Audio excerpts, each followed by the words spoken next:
Hey, it's Joshua Taylor coming to you from here in Boston Bar at my work 20.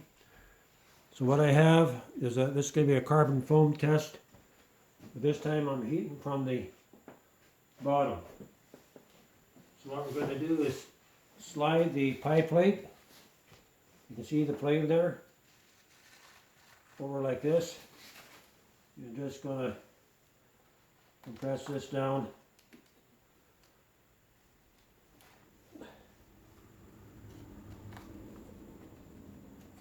Measure the top, okay?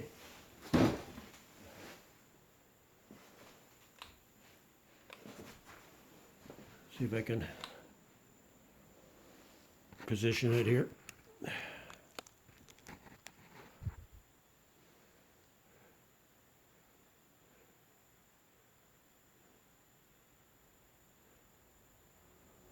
So some heat is passing through. We know the bottom side is fairly warm.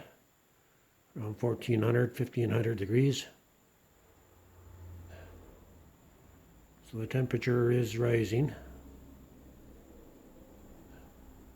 157.6 for the high. Right now, if your hand was underneath, you'd burn it. 170.7.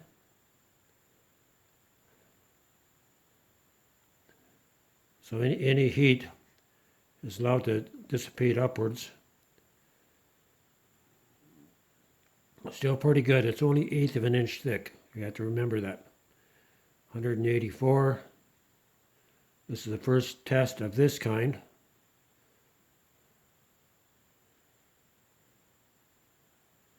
So it's blocking out at least 1200 degrees, but it's still absorbing heat. You can see I can put my hand to it, and it's not even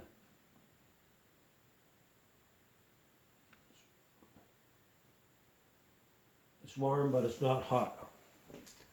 Maybe like a hot warm. So that's right on the spot. Now, see, that's pretty good. 1/8 of an inch thick.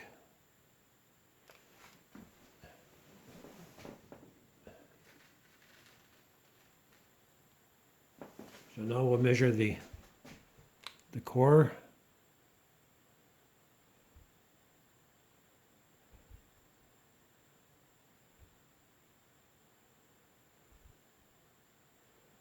I'm just going to go back and try to get a better reading here.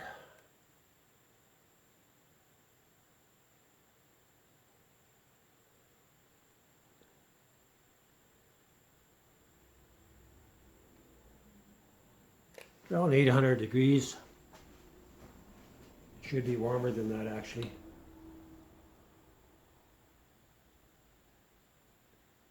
You see the aluminum's turning color. I'm just going to shove this back over again.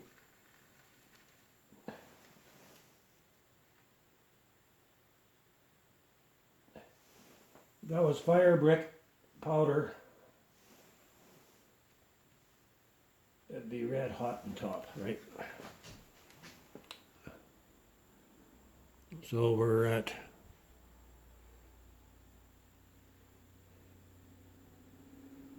you're starting to absorb some heat, so we're going to stop it here. I'm going to come back.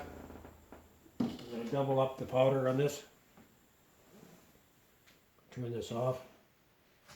I'm going to make about maybe a 3/8 thick, make it about 3 times thicker, and see if that's going to slow down the heat transfer. Joshua Taylor, Donald E. Taylor from here in Boston Bar, testing these amazing properties of carbon foam. And just imagine if you place this as a liner around a stove. See, 3/4 inch liner.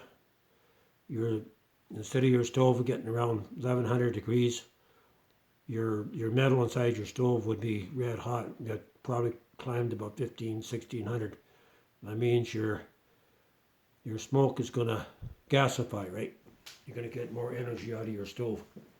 As far as the refrigeration agent, I'm not sure yet. That needs to be tested. And that's one of the reasons why I'm trying to make a binder with this. I guess I could show this now. Hey, where did it go?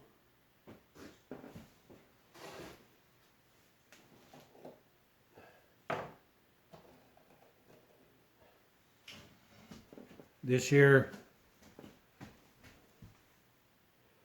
is a piece of carbon foam that I mixed in with starch. I had about maybe 1/3 starch, maybe 25% starch. I didn't use a scale to measure it. But this formed at the top, right? And so I'm gaining a little bit of success.